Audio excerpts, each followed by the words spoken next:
warahmatullahi wabarakatuh. Selamat pagi Ananda soleh-solehah. Apa kabar hari ini? Semoga semuanya selalu dalam keadaan sehat walafiat ya. Hari ini hari Kamis tanggal 22 Oktober 2020 kita akan melaksanakan kembali pembelajaran jarak jauh. Sebelumnya Ibu akan bertanya terlebih dahulu kepada Ananda, siapa yang tadi sudah sholat subuh? Pintar. Siapa juga yang sudah sholat duha? Ih, pinter. Semoga kalian selalu istiqomah ya menjalankan kewajiban kalian sebagai umat muslim dan menjalankan sunnah yang diajarkan oleh Nabi Muhammad SAW. Ananda, hari ini tanggal 22 Oktober 2020 ini bertepatan dengan Hari Santri Nasional. Makanya kenapa Ibu Mina tidak memakai batik tapi memakai baju muslim.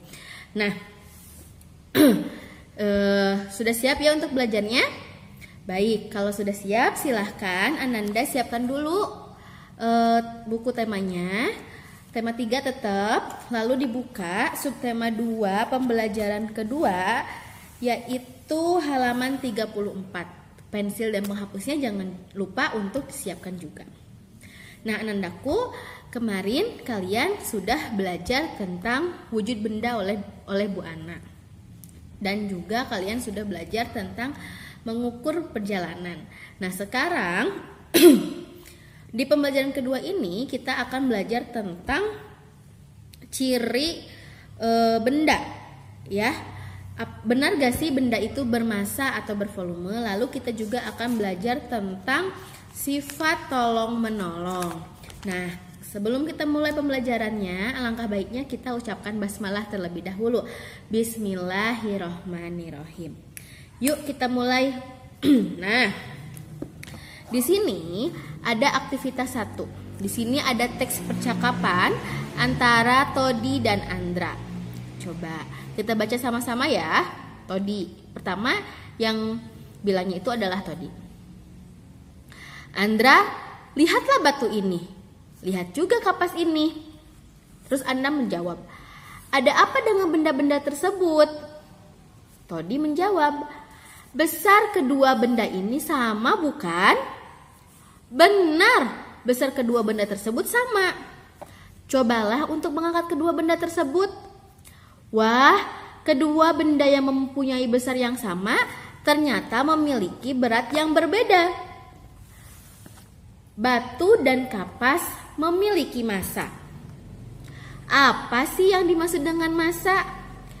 Massa merupakan banyaknya bahan penyusun yang terdapat dalam benda. Massa dalam kehidupan sehari-hari disebut berat. Batu dan kapas termasuk benda padat kan? Berarti benda padat memiliki massa. Lalu bagaimana dengan benda cair dan gas? Apakah juga memiliki massa? Tentu saja, semua benda memiliki massa. Semakin besar massa benda, semakin besar pula beratnya. Selain massa, benda juga bisa dihitung volumenya loh. Apakah yang dimaksud dengan volume? Volume yaitu isi dari benda tersebut dalam ruang. Terima kasih Todi. Sekarang aku jadi lebih paham tentang massa dan volume. Sama-sama Andra, aku senang jika kamu sudah paham. Yuk kita isi atau jawab pertanyaan dari teks percakapan di atas. Nomor 1, siapakah tokoh dalam percakapan di atas? Todi dan Andra. Nomor 2, bagaimanakah wujud dari kapas dan batu? Ya, wujud kapas dan batu adalah padat. Nomor 3, apa yang dimaksud dengan massa? Banyaknya bahan penyusun yang terdapat dalam benda. Nomor 4, bagaimanakah massa dari batu dan kapas? Massanya sama. Oke. Nomor 5. Oke, kenapa sama? Nah, di sini dilihat ya bahwa yang di atas besar kedua benda ini sama bukan? Jadi besarnya sama, penyusunnya sama. Ya, massanya sama. Nomor 5, apakah yang dimaksud dengan volume? Isi dari benda tersebut dalam ruang. Nah, Ibu, aku masih belum ngerti nih. apa yang dimaksud dengan massa. Oke, volume juga belum, masih terbayang-bayang. Oke, sekarang kita lihat. Ini ibu punya pulpen dan juga spidol. Dia penyusunnya tingginya sama, ya masanya sama. Tapi ketika ditimbang belum tentu beratnya sama. Coba perhatikan dulu ya. Nah, di sini ada, tahukah kamu berat dan massa itu mempunyai perbedaan? Massa benda di mana-mana sama. Namun berat benda dapat berubah-ubah tergantung gaya tarik bumi di tempat itu. Gaya tarik bumi disebut juga gaya gravitasi. Contohnya, massa tubuh di bumi atau di bulan sama. Namun berat tubuh di bumi dengan di bulan berbeda. Berat tubuh astronot di bulan lebih ringan daripada di bumi. Dalam percakapan sehari-hari dan hitungan matematika, orang sering menyamakan istilah berat dengan massa. Seperti kita sering mendengar orang mengatakan, "Berapa beratmu?" Adapun yang benar adalah, "Berapa massamu?" Yang diukur pada timbangan adalah massa, bukan berat.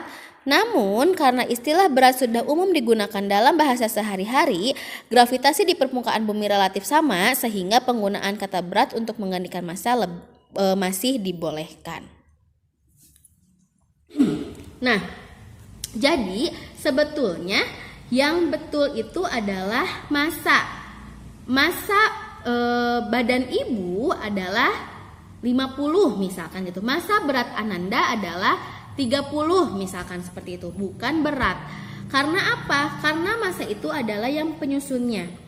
Nah, ketika orang-orang menyebut berat, itu tergantung adanya gravitasi bumi. Atau tadi apa katanya? Gaya tarik bumi. Karena bumi ini mempunyai gaya gravitasi. Kenapa dia pensil ini jatuh ke bawah? Karena mempunyai gaya gravitasi bumi. Nah, misal ketika ibu di bumi ditimbang, itu gaya bumi mempunyai gaya gravitasi tersendiri. Maka massa ibu adalah 50 kilogram misalkan. Tapi ketika ibu pergi ke bulan, di bulan gaya gravitasinya berbeda lagi. Jadi misalkan 40 kilo. Nah, karena gaya gravitasinya berbeda, maka berat itu bisa berubah-ubah. Tapi padahal massanya sama, segitu-gitu aja. Cuman karena gravitasinya berbeda, maka beratnya itu bisa dibedakan. Nah, kenapa kita massa itu malah disebutnya berat, Bu? Seperti penjelasan tadi, karena kita sering memakainya itu di bumi, maka gravitasinya sama di bumi, maka masih boleh diperbolehkan dengan berat. Karena ibu mau ditimbang di Sukabumi, mau di Bandung, mau di Papua, mau di Australia misalkan, ibu tetap beratnya seperti itu karena gaya gravitasinya sama, memakai gaya gravitasi bumi. Seperti itu ya Ananda Soleh-Soleha. Nah, jika kalian sudah mengerti tentang berat dan massa, coba lihat di halaman 36 aktivitas 3. Di sini lingkarilah jawaban yang benar. Nomor 1. Berat atau massa adalah ukuran gaya gravitasi yang bekerja pada benda. Ingat, yang ada gaya gravitasinya berat apa massa? Berat. Jadi nomor 1 adalah berat. Nomor 2, gravitasi sangat mempengaruhi berat atau massa benda. Gravitasi sangat mempengaruhi apa? Berat benda. Nomor 3, Newton adalah satuan dari berat atau massa. Newton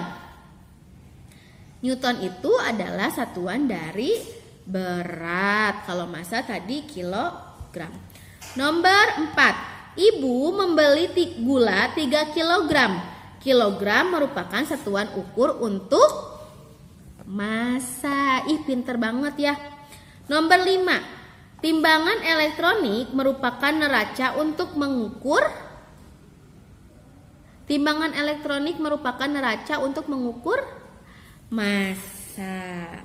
Nah, itu adalah ciri bahwa benda itu mempunyai massa ya, atau berat.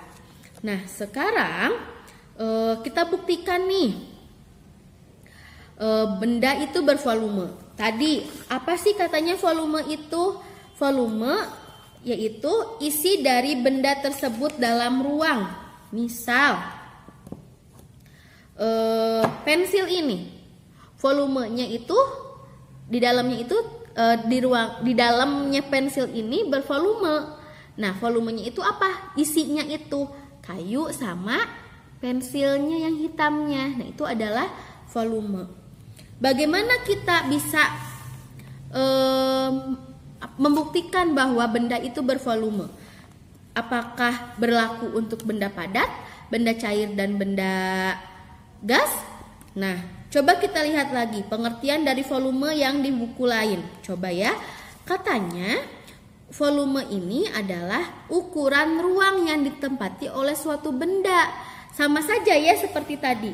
Benda itu ada di dalam ruangnya seperti ini. Pensil ditempati oleh suatu benda dalam ruangan pensil. Nah, si pensil ini berisi kayu dan karbon untuk pensil itu tersendiri. Nah, yuk kita buktikan apakah benar bahwa benda itu bervolume. Oke, di sini ada air yang dimasukkan kepada dua wadah. Nah, ibu akan membuktikan bahwa batu ini mempunyai volume. Nah, air di sini sebagai perbandingannya. Coba ya. Di sini ibu sudah tandai oleh spidol merah bahwa air pertamanya ini ada di garis ini. Ketika ibu masukkan batunya, ini air akan terangkat ke atas. Berarti si batu ini mempunyai volume. Nah, lalu ini adalah untuk membuktikan bahwa benda padat itu bervolume. Yang kedua, di sini juga ibu punya air juga nih yang udah ibu kasih tanda warna merah. Ibu mau kasih juga nih benda cair, air juga. Coba ibu isikan benda cairnya. Nah, apakah dia berubah ke atas? Iya, dia juga naik ke atas. Maka air juga bervolume. Sekarang ibu akan buktikan bahwa benda gas juga bervolume. Contohnya adalah balon. Balon ini sebelum ibu tiup akan seperti ini, dia masih lepek. Nah, ketika ibu tiup,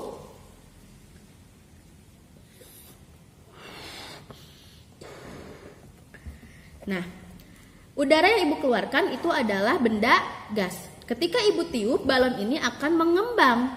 Maka gas juga akan bervolume karena dia menempati ruang pada balon ini. Ya. Maka coba kita dapat simpulkan bahwa benda di sekeliling kita terdiri atas benda hidup dan benda tidak hidup. Benda mempunyai 3 wujud, ada wujud padat, cair, dan gas. Maka juga benda itu juga mempunyai ciri, yaitu mempunyai massa dan bervolume atau menempati ruang. Nah, ibu tadi kan ibu masukkan tuh si batu ke dalam air. Airnya itu malah mengembang. Apakah ibu bisa mengetahui volume batu itu? Bisa. Bagaimana caranya? Caranya adalah coba Ananda lihat aktivitas 2 halaman 35 nomor 1. Di sana ada air yang sudah ada gelas ukurnya. Dia pertamanya itu adalah 75 mili. Tapi ketika dimasukkan batu, dia menjadi 100 mili. Nah, bagaimana cara menghitung volume batu itu? Volume batu itu bisa dihitung dari volume air yang sudah diisikan oleh batu dikurangi volume air yang awal. Jadi 100 mili dikurangi 75 mili.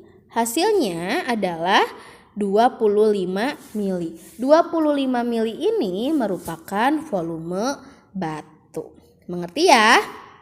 Nah, untuk nomor 2, 3, 4, 5, dan 6 silahkan Ananda kerjakan sendiri-sendiri. Nanti hasilnya difotokan dan dikirimkan melalui Edmodo. Jangan lupa untuk memakai cara seperti ini ya.